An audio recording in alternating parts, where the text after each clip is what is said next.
सोमपुत्राय विद्महे महाप्रज्ञाय धीमहि तन्नो बुद्धः प्रचोदयात् तन्नो बुद्धः प्रचोदयात्।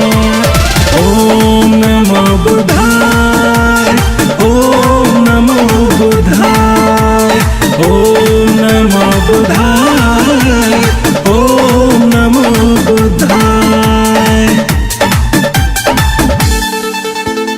भीम की सेना देख दंग है जमाने, दिल से बोलो है बाबा भीम के दीवाने। बोलो जय जय भीम, बोलो जय जय भीम, जय जय जय जय जय जय जय जय भीम।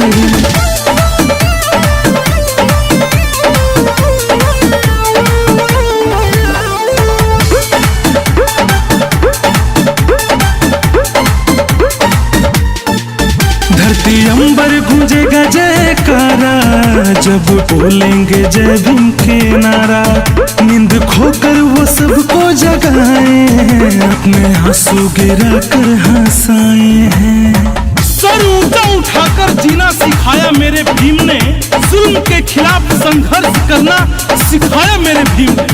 अपनी जान की बाजी लगाकर, अपनी जान की बाजी लगाकर हक सबको दिलाया मेरे भीम ने। धरती अंबर गूंजेगा जयकारा जब बोलेंगे जय भीम के नारा। नींद खोकर वो सबको जगाए हैं, अपने आंसू गिरा कर हंसाए हैं।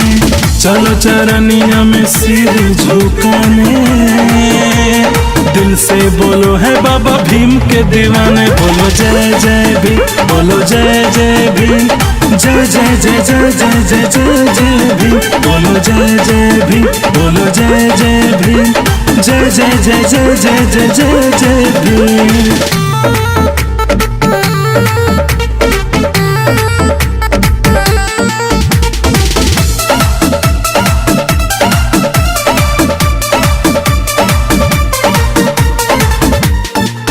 बांधी माथे नीला रंग पगड़ी, घूमो भीम के जवानों सगरी। बाबा साहेब की अलख जगाएंगे, दिल से ना कभी हम भुलाएंगे। आज का दिन बड़ा महान है, बनकर सूरज चमकता एक इंसान।